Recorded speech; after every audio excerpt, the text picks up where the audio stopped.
Although Armored Core looks completely different from the other FromSoft games, do they share similar gameplay mechanics? And in particular, the punishment of death. So will the new release of Armored Core Fires of Rubicon apply those similarities? In this video, I'm going to be using the first Armored Core game released in 1997 as comparison, just because that's the game I'm most familiar with, as maybe most of you.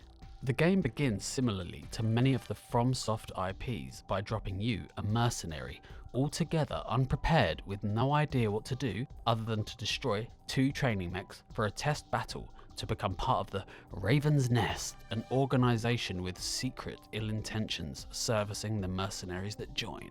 Much like other FromSoft games, you're introduced early on against an enemy with whom, let's be honest, will most likely crush you, giving you a glimpse at what's to come and then the game's story. Although, unlike Dark Souls and Bloodborne, if you die in the tutorial in Armored Core, unfortunately, you die for reals and the game restarts.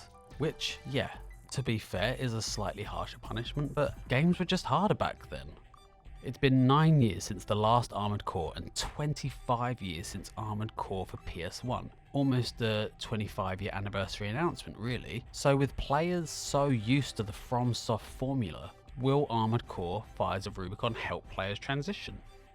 In the first Armored Core, when you die on a mission, which is something that will happen a lot, you'll return to the mission menu. But before you can restart the mission, you have to pay for repairs and ammo, which rapidly sends you into debt. And once debt has been accumulated, you cannot purchase any of the shop items, which, yes, fairly harsh compared to other recent FromSoft games. You lose your currency, whether that be souls or runes, but you're given the chance to receive them again. And this is where a huge difference comes in. Although that seems like a tough punishment to come back from, once you accumulate too much debt, you are given the chance to obtain the Human Plus system, which is only granted to an elite few, according to the game.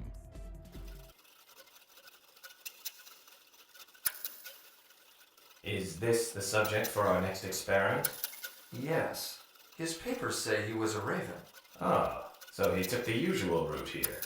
Seems to have piled up quite a debt. Must have dashed his dreams. But he will be reborn in this experiment. That is, if he lives. You have a point there. Let's get started. So gaining Human Plus grants users a number of special attributes that cannot be accomplished using Armored Core upgrades. In other words, gentlemen, we can rebuild him. We have the technology. We have the capability to make the world's first bionic man. Anyway, in lore, Human Plus is typically available to highly skilled Ravens or AI-guided Armored Cores. Acquiring Human Plus also allows for new mech upgrades, which will help you to perform better on missions, making the game somewhat easier. And I say easier, but in FromSoft terms, slightly less difficult. So what's unique about Human Plus? Even though it's only granted to an elite few, more like dire few, am I right? Anyway, rather than unlocking it through being good at the game, Human Plus is acquired by failing enough missions to achieve a credit count of minus 50,000. Now this seems unheard of in most From Software games, which is usually the opposite, and you're punished for being terrible at the game. So I'm curious as to whether this system will be something implemented back into the game, of course with many tweaks.